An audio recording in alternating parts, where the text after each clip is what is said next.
The gun was still warm in his hands. Blood soaked the ivory carpet like spilled wine, and her eyes, her beautiful, wide, trusting eyes, blinked once, then stopped. Julian's heart didn't race.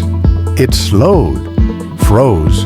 Layla was on the floor, her lips trembling with words she would never speak. A golden necklace dangled from her fingers, not the one he'd given her. This one bore an initial that wasn't his. Behind him, a phone vibrated on the table. It was hers, still unlocked. The message glowed in dim light. He knows. I'm sorry, I had to choose. A creak sounded from the stairs. He turned. He hadn't come alone, and neither had she.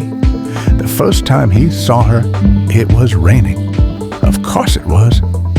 Julian stood under the flickering shelter of a train platform, clutching a half-broken umbrella that kept snapping inward. When the wind finally won, snapping it completely backward, Layla laughed. Not mockingly, but like she'd just seen the funniest thing in the world. "You're losing the battle," she said, stepping under the canopy beside him.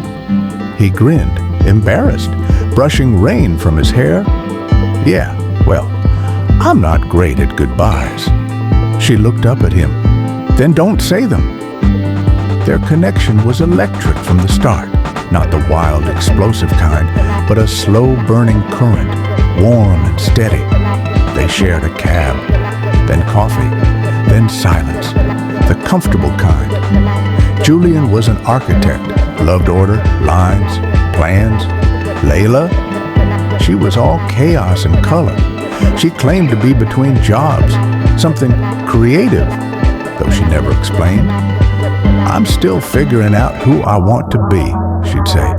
"Maybe that's why I like being around you. You seem certain." He wasn't, not about life, but he was quickly becoming certain about her. They became inseparable. She moved in weeks later, though neither of them acknowledged it. Mornings were coffee and jazz. Evenings were wine and shadows, limbs tangled in sheets, dreams whispered against bare skin. "I feel safe here," she'd tell him, tracing his chest. He believed her, and for a while, that was enough. It started small. She'd go silent during certain phone calls, always step into the hallway. He'd find jewelry in drawers that didn't look like hers, heavier, more expensive, impersonal. And once, he saw her staring out the window at a car parked across the street. Black, tinted windows. She didn't blink for almost a minute. When he asked her about it, she smiled too easily. "Just a weird deja vu. Ignore me." One night, they were out late, tipsy on cheap wine and soft music, and he reached for her hand. That's when he noticed it, a faint tan line on her ring finger. "What was there before?" he asked gently. She looked down and pulled her hand back. "Something I shouldn't have worn," she whispered. He didn't push, but something inside him cracked. He wasn't proud of it, but Julian followed her once. She said she had a meeting downtown. Instead, she got in a black sedan and drove to the edge of the city. Julian tailed them to an estate hidden behind gates, the kind you don't knock on unless you're expected. She walked in without hesitation. Upstairs, the lights came on. He watched from the tree line, the wind biting his neck.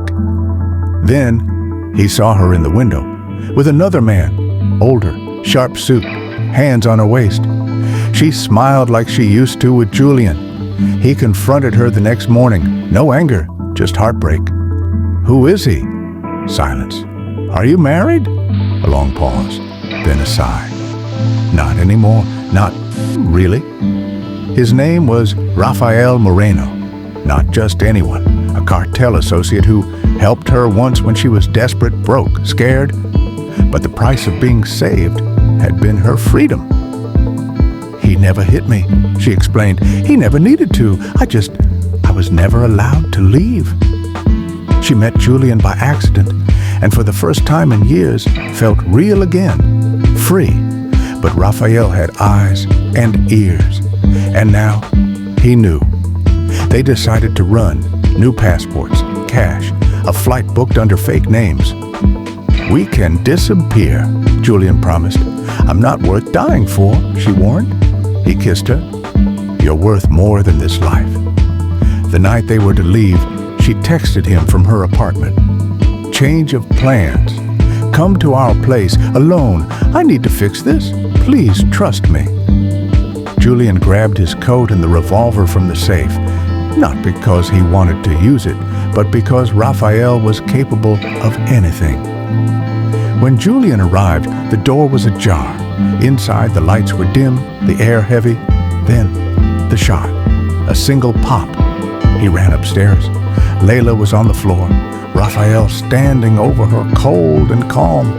When he turned toward Julian, the rage took over. Julian fired once, twice. Raphael fell, but Layla, she was already fading. He knelt beside her. "Stay with me, please." Tears slipped from her eyes. "You shouldn't have come. I love you. I know." Her hand found his. Her fingers were cold. "You still have to run," she whispered. But it was too late. Police sirens echoed in the distance. They called it a love triangle, a domestic dispute, a tragic homicide. They never knew the truth. Julian confessed to everything, but not because he was guilty, because Layla had died for freedom, and he wasn't about to let her story be stolen too. In prison, Julian writes letters to no one, to her, to himself. He doesn't regret the love or the lies, only that the world calls it a tragedy, when really it was a rescue mission. And sometimes rescue comes late. Sometimes it comes in blood. But sometimes it still counts.